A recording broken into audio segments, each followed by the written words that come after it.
"You're just not cut out for this job," Karen said, leaning back in her leather chair, a hint of satisfaction in her eyes.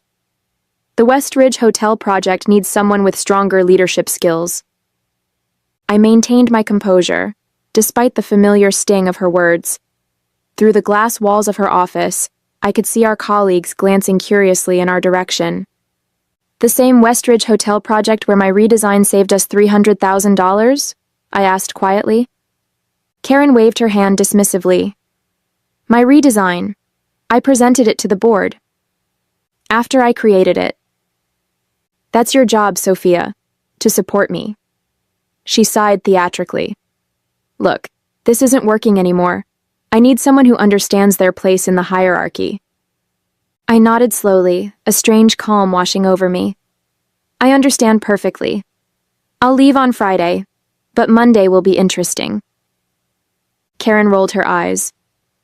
"Always with the cryptic comments. This is exactly what I'm talking about." "I'm Sophia Vasquez, 49 years old, Senior Project Coordinator at Reynolds Architecture and Design. For 8 years, I've crafted innovative solutions for our clients' most challenging projects. My passion is creating spaces that blend beauty with functionality, but more importantly, staying within budget while exceeding expectations. What stands in my way? Karen Mitchell, 41, my direct supervisor and the firm's youngest partner. She's mastered the art of harvesting others' ideas, particularly mine, and presenting them as her own. Her quick rise through the ranks was built on stolen concepts and misappropriated credit. And now she wants me gone. After years of taking credit for my work, she's decided I'm expendable. Perhaps I've become too vocal about recognition. Perhaps she senses that others are starting to notice the pattern. Whatever her reasons, she's made her move. As I walked back to my desk, I passed the wall of project photos in the main hallway. The West Ridge Hotel, the Pinecrest Community Center, the Lakeview Towers, all projects I'd poured my heart into, all bearing plaques with Karen's name as lead designer. My phone buzzed with a text from David, one of our senior architects. "How'd the meeting go?" Karen looked smug. "As expected," I replied. "She's pushing me out." "That's insane. Your coastal restoration project just won an award." Her coastal restoration project, according to the press release. I settled at my desk, unlocking my drawer to retrieve the external hard drive containing copies of all my original designs, email chains, and documentation. Insurance I'd begun collecting months ago when Karen's behavior shifted from merely taking credit to actively minimizing my contributions. My desk phone rang, our receptionist's extension. "Sophia, there's someone from Archer and Hayes in the lobby asking for you. Says it's about the consultation you did for them." I froze. I'd never done any work for Archer and Hayes, our biggest competitor. "I'll be right down." As I rode the elevator, a sinking feeling settled in my stomach. This wasn't just about Karen taking credit anymore. Something else was happening. Something worse than I'd realized. I've spent 27 years in architecture and design. Starting as a drafting assistant in New York, I worked my way through increasingly complex projects while raising my daughter as a single mother. My portfolio expanded from residential renovations to commercial complexes to the sustainable public spaces that became my specialty. 8 years ago, Reynolds Architecture and Design recruited me from a smaller firm in Philadelphia. The promise, a leadership position, creative freedom, and the resources to pursue innovative, sustainable design. For the first 4 years under our previous creative director, I thrived. My coastal restoration project, a series of community spaces built with reclaimed materials that could withstand severe weather events, became the firm's calling card. Then Karen arrived. Originally hired as a project manager, she quickly aligned herself with our aging founder, Harold Reynolds. Her approach was calculated: lavish compliments, strategic lunches, weekend invitations to her Catskills cabin. Within 18 months, she'd secured a partnership, the youngest in the firm's history. Initially, I admired Karen's ambition. Her presentations were polished, her client interactions smooth. She seemed genuinely enthusiastic about my designs, often stopping by my desk to discuss concepts, I interpreted her interest as mentorship, perhaps even friendship. The warning signs appeared gradually. First came the collaborative presentations, where my contributions went unmentioned. Then projects I'd initiated were suddenly reassigned, with Karen overseeing them directly. In meetings, she began interrupting me or rephrasing my ideas as her own. Sophia had an interesting starting point, she would say, but I refined it into something more practical. Harold, nearing retirement and increasingly disengaged, seemed charmed by Karen's confidence. Other partners, mostly men over 60, responded similarly to her carefully cultivated image of competence combined with just enough deference to their experience. My colleagues noticed the pattern. David from the architectural team once whispered, "Did she seriously just present your riverfront concept as her breakthrough idea?" Our receptionist, Jenna, started marking my original designs with timestamps before filing them, giving me silent nods of support. I persevered, believing my work would eventually speak for itself. When we won the Regional Design Excellence Award for the Coastal Project, I anticipated acknowledgement. Instead, Karen accepted the award alone, her speech excluding any mention of my contribution. That night, I began backing up my work, saving emails, documenting my design process with dated entries. Not for confrontation, I still hoped things would improve naturally, but for peace of mind. Looking back, I was naive. Karen wasn't just an opportunist. She was systematic in her approach. Each appropriated design, each stolen concept, was a deliberate step in her career advancement, and I had unintentionally become both her greatest resource and her largest threat. Our relationship had settled into an uneasy pattern, her taking credit, me producing more work, increasingly resentful but conflict-averse. Until yesterday, when she requested my complete portfolio files for archival purposes. Something about her expression, a mixture of entitlement and calculation, finally triggered my suspicions. In the lobby, a well-dressed man in his 50s extended his hand.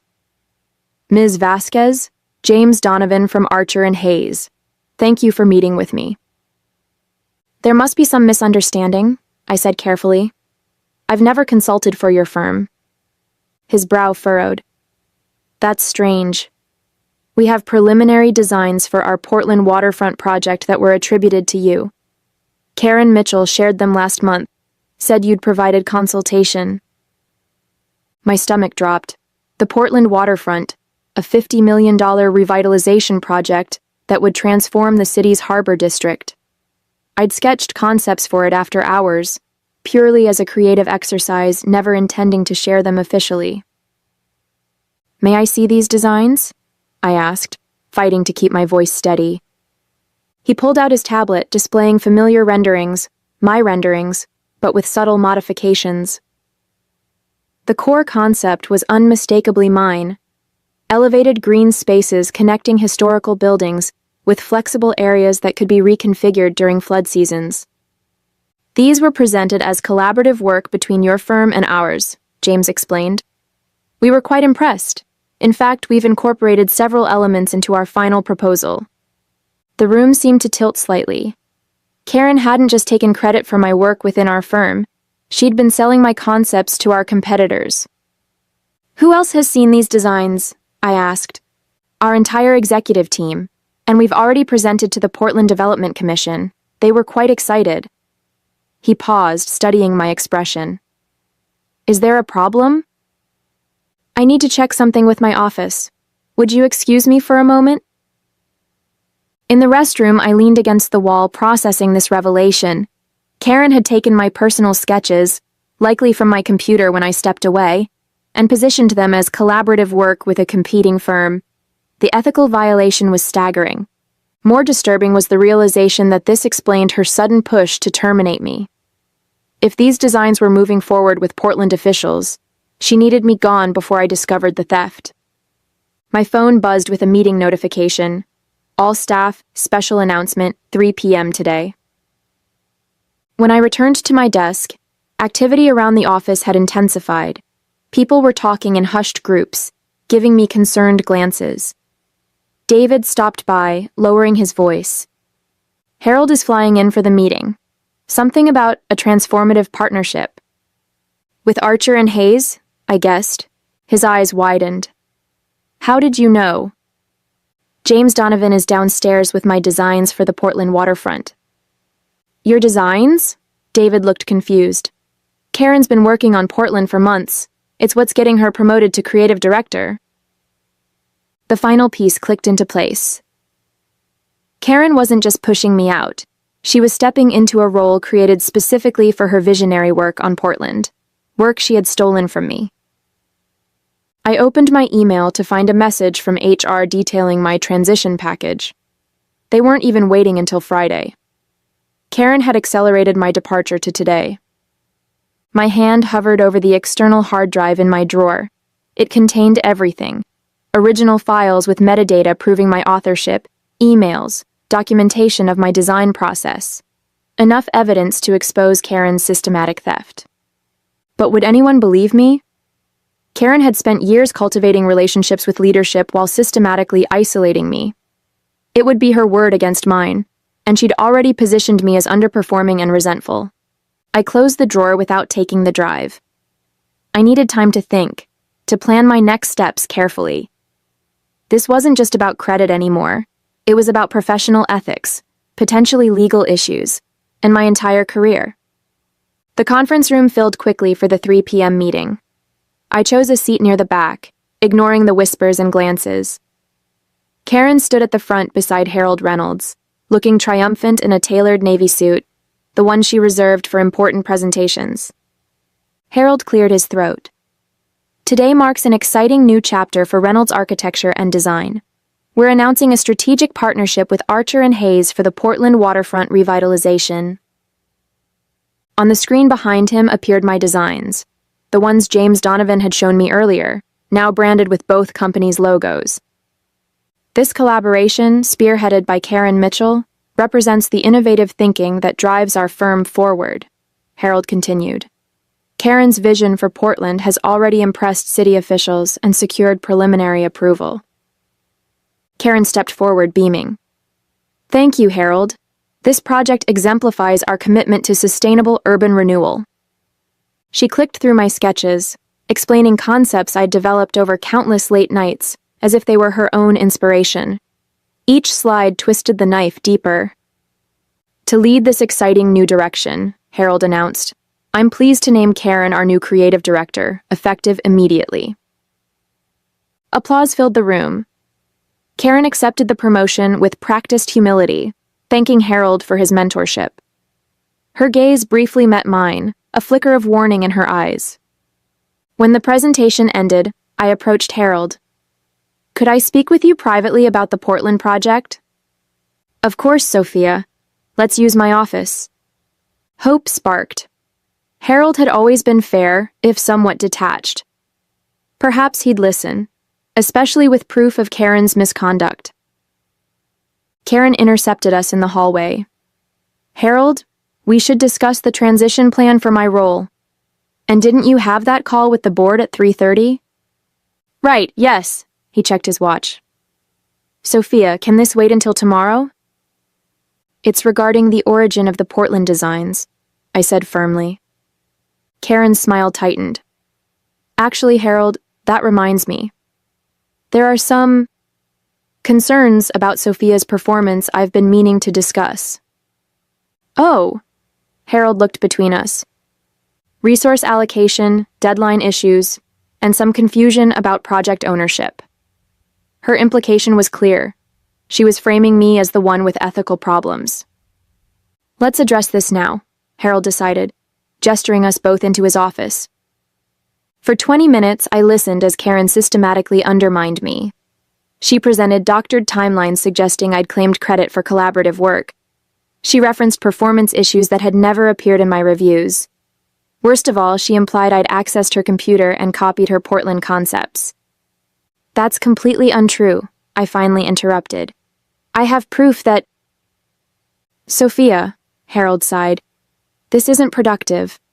Karen has documented her concerns thoroughly. Given these issues and the restructuring around our new partnership, we think it's best to accelerate your departure. You're terminating me today? Without investigating her claims? Karen produced a folder. Your separation agreement, standard terms, 2-month severance. We'll need you to clear out your desk by the end of the day. I stared at the document, rage and disbelief warring within me. And if I dispute this? Harold's expression hardened. We have documentation of performance issues going back months. Fighting this would only damage your professional reputation. We both knew what he meant. Karen had been building a case against me, manipulating records to create a narrative of incompetence. Even with my evidence, a legal battle would be messy, public, and potentially career-ending. I understand, I said quietly, taking the folder. Karen smiled sympathetically. I'll help communicate this transition to the team. As I left Harold's office, my phone buzzed with an email notification. Subject: Portland Waterfront Project, confidential. From an address I didn't recognize. I opened it to find detailed information about the Portland project's upcoming phases, timelines, budgets, stakeholder information, along with a message. You should see this. Not right what they're doing to you. A friend. For a moment I considered forwarding it to Harold as proof of my involvement. Then I realized, this wasn't help, it was a trap. If I shared confidential project information, especially after being terminated, Karen could accuse me of corporate espionage. I cleared my desk methodically, packing personal items under the watchful eye of an HR representative. The external hard drive with my evidence went into my bag first. Family photos, design awards, and the small succulent plant my daughter had given me followed. 8 years reduced to a single cardboard box. I'm sorry it ended this way, Jenna whispered as she hugged me goodbye at reception. We all know what really happened. Thank you, I said, touched by her support. Take care of yourself. Outside I hailed a cab, giving the driver my address before sinking into the back seat. Only then did I allow myself to acknowledge the magnitude of what had happened. My career at Reynolds was over. My reputation potentially damaged. 8 years of work appropriated by someone else. My phone buzzed with texts from concerned colleagues. I silenced it, needing space to think. The separation agreement sat heavily in my bag, its terms simultaneously generous and insulting. 2 months' salary in exchange for my silence and a legally binding admission of inadequate performance. At home, I poured a glass of wine and opened my laptop. First, I backed up all evidence to a secure cloud account. Then I began researching my options, making notes on employment law and intellectual property rights. A knock at my door interrupted my research. Through the peephole, I saw David looking worried. I came to check on you, he said when I opened the door. Things happened so fast today. I invited him in, grateful for friendly company. Karen had it all planned. The termination, the partnership announcement, her promotion. It's worse than you know, David said, accepting the wine I offered. After you left, Karen told everyone you'd been stealing her designs for months. She implied you were sharing confidential work with competitors. I nearly dropped my glass. She's accusing me of exactly what she did. She showed emails, Sophia. Messages that looked like they came from your account, sending designs to outside firms. That's impossible, I never sent... I paused, a horrible thought forming. When did she say these emails were sent? David thought for a moment. Last month, mostly. She had dates. When I was on vacation in Vancouver, I realized. She had access to my computer then. She must have used my email account. That makes sense, David agreed. But she presented it convincingly. Even people who like you were starting to doubt. I felt sick. Karen hadn't just stolen my work and fired me. She was systematically destroying my professional reputation, ensuring I couldn't challenge her version of events. There's something else, David said hesitantly. A rumor that Archer and Hayes might hire you as a consultant after your non-compete period. What? Why would they? Then it hit me. That's her insurance policy. She's setting it up to look like I sold my designs to them all along. David nodded grimly. If you take any action against Reynolds, she'll use that narrative to discredit you. After David left, I sat stunned, processing the elaborate trap Karen had constructed. She hadn't just outmaneuvered me, she'd planned multiple moves ahead, anticipating my potential responses and neutralizing them before I could act. My phone rang, an unknown number. Against my better judgment, I answered. Ms. Vasquez? James Donovan from Archer and Hayes again. I wanted to follow up on our conversation. Mr. Donovan, I can't discuss anything related to Reynolds or the Portland project. I'm no longer with the firm. Actually, he said, that's precisely why I'm calling. Our leadership team was impressed with the concepts Karen attributed to you. We'd like to discuss a potential position. It was confirmation of exactly what David had warned me about, the job offer that would cement Karen's narrative of my betrayal. I need to consider my options, I replied carefully. Can I call you next week? After hanging up, I opened my laptop again, navigating to my email archive. I searched systematically through 6 years of correspondence with Karen, looking for anything that might help my case. In a folder of project communications from 3 years ago, I found it, an email chain I'd completely forgotten. Karen, seeking my input on a struggling project, had explicitly acknowledged my authorship of the coastal restoration design. Need your magic touch on this one, she'd written. The kind of innovative approach that made your coastal project such a success. It wasn't just evidence of my work. It was Karen, in her own words, confirming I was the true creator of the award-winning design she now claimed as her own. With renewed determination, I spent the weekend building my case. The email I'd discovered was just the beginning. I worked methodically through my archives, constructing a timeline of Karen's appropriation of my work.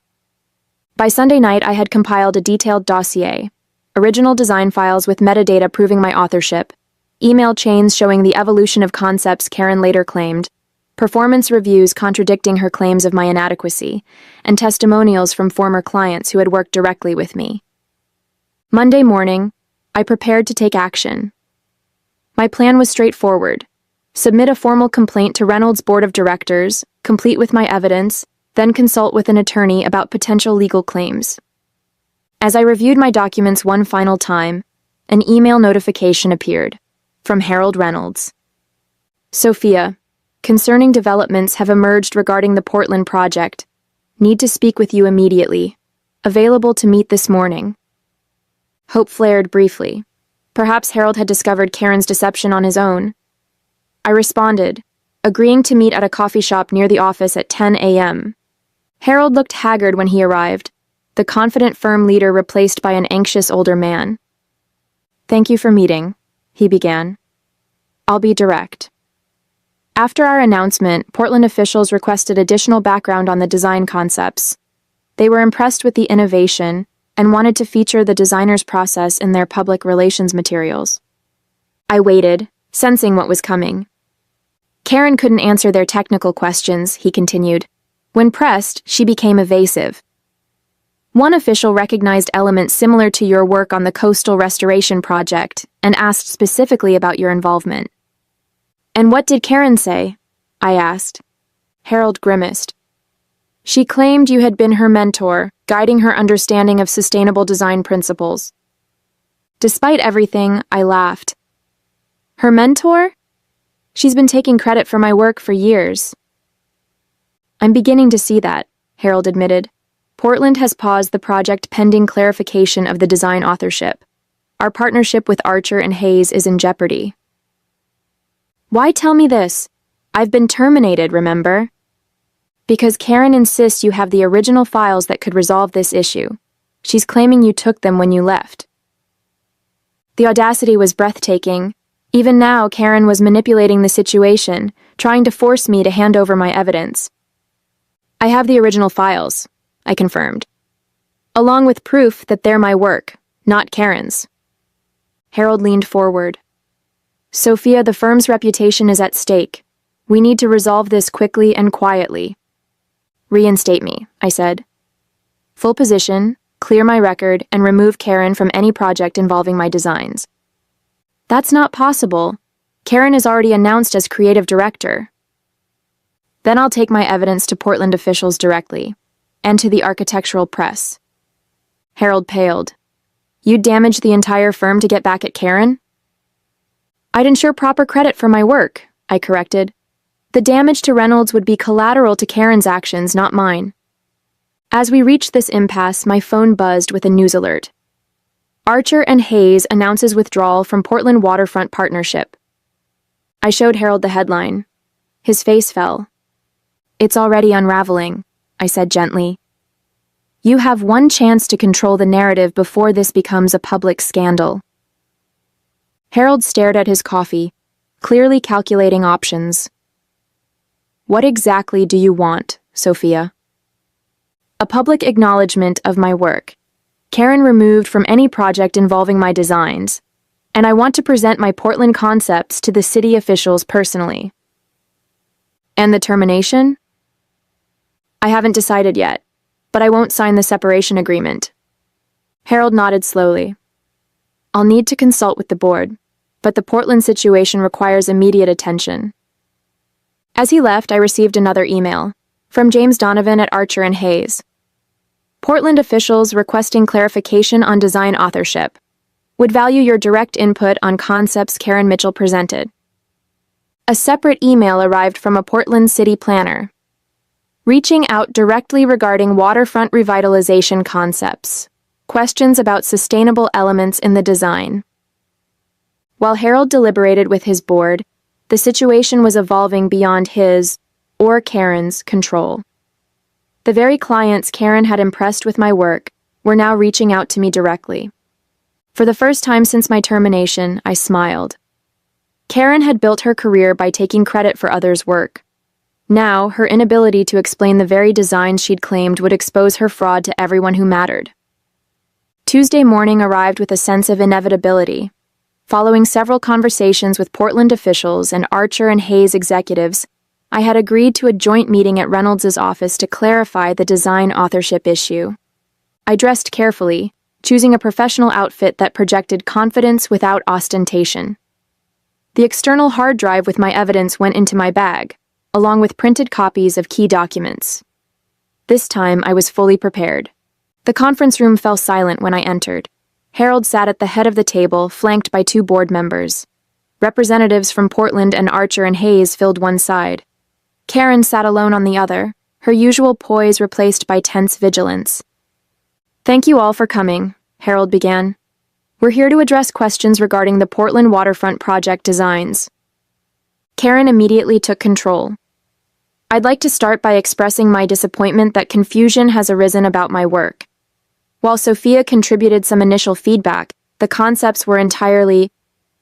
Actually, I interrupted, connecting my laptop to the projector. I think it's better if I demonstrate. For the next 20 minutes, I methodically presented my evidence. Original design files with timestamps predating Karen's creation by months, process documentation showing the evolution of concepts, and most devastatingly, emails where Karen herself acknowledged my authorship of various elements. As you can see, I concluded, these designs represent my work, developed independently and without authorization from Reynolds after Karen took my previous coastal restoration project concepts without attribution. The Portland officials exchanged glances. These are precisely the technical details we've been requesting, one said pointedly to Karen, details you weren't able to provide. This is absurd, Karen protested, her voice rising. She's manipulated those timestamps. She's trying to sabotage me because she's jealous of my promotion. Actually, said the Archer and Hayes representative, our technical team has verified the metadata. These are unquestionably the original files. Furthermore, added Harold quietly, our IT department has confirmed unauthorized access to Sophia's computer during her vacation last month. Karen's face drained of color as she realized her carefully constructed narrative was collapsing. Harold, you can't possibly believe... Karen, he interrupted firmly, I think it's time for you to leave. Karen's downfall was swift and comprehensive. Escorted from the building that afternoon, she left behind a trail of fabrications that unraveled with remarkable speed once people started asking the right questions. The board meeting that followed was equally decisive. Harold, fighting to salvage the firm's reputation, announced my reinstatement with a promotion to creative director. The Portland officials, impressed by my original concepts and detailed knowledge, requested I personally lead the waterfront project moving forward. Most satisfying was the company-wide email Harold sent the following day, publicly acknowledging my contributions to Reynolds' award-winning projects, and clarifying that the designs Karen had claimed were, in fact, my work. "I underestimated you," Harold admitted when we met privately. "I should have listened when you tried to tell me what was happening." "Yes, you should have," I agreed, not willing to absolve him too easily. 8 years of my work was attributed to someone else while you looked the other way. His chastened expression confirmed he understood the magnitude of his failure. 1 month later, I stood before the Portland Development Commission, presenting my refined vision for their waterfront. The project was back on track, with both Reynolds and Archer and Hayes collaborating under my direction, a partnership that now acknowledged all contributors properly. Karen, meanwhile, had become a cautionary tale in our industry. After 3 other designers came forward with similar stories of appropriated work, her reputation was in tatters. Last I heard, she had left architecture entirely. As for me, my career entered a new phase. The spotlight I'd avoided for years now felt less intimidating. I established clear protocols for design attribution at Reynolds, mentored younger staff, and finally received the recognition my work deserved. "Was it worth it?" my daughter asked over dinner, celebrating my first major project launch as creative director. "All those years of someone else taking credit?" I considered the question, remembering Karen's dismissive words that fateful day. "You're just not cut out for this job." "No," I replied with a smile. "But the vindication at the end, that was definitely worth waiting for."